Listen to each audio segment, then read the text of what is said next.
Welcome back to another edition of Health Hack. I am Melissa Deely, your host, and I've been asked to do some health hacks on GMO foods. And so for the next 2 weeks, I'm just going to be breaking that down in these sessions.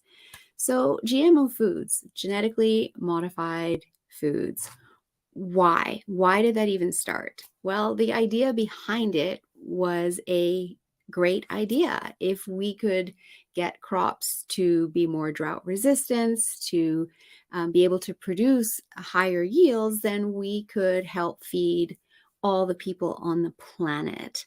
However, Mother Nature is so incredible, and when we humans start messing with it, things can go wrong. And that is what has actually been found to happen with GMO. And it has now become something that we need to be careful of and watch out for and try not to ingest and put it into our bodies, because often that is putting more toxins into our bodies.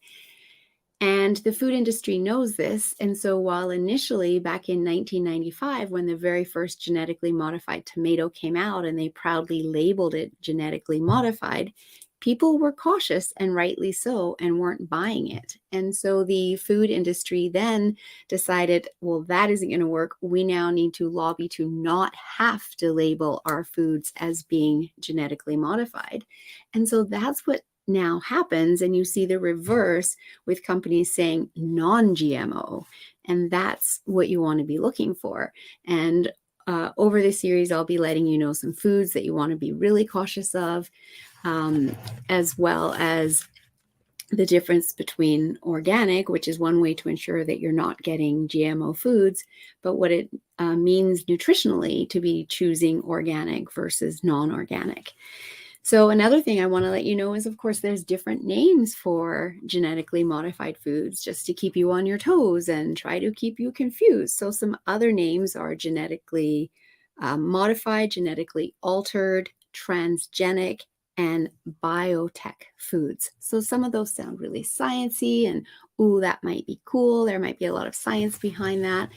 And that's the idea behind the companies trying to entice you to buying their foods.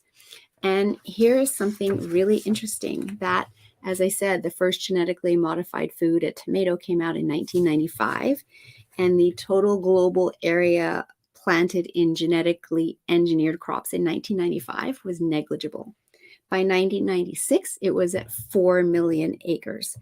By 1997, it was 27 million. By 1998, it was 69 million. And by 1999, it was 99 million. So in just 4 years, it went from being negligible to 99 million acres of genetically modified crops planted. So I'll come back next time to let you know more about these specific foods that you might want to watch out for and avoid, and be choosing organic versus the traditional, because it's highly likely the traditional version is now genetically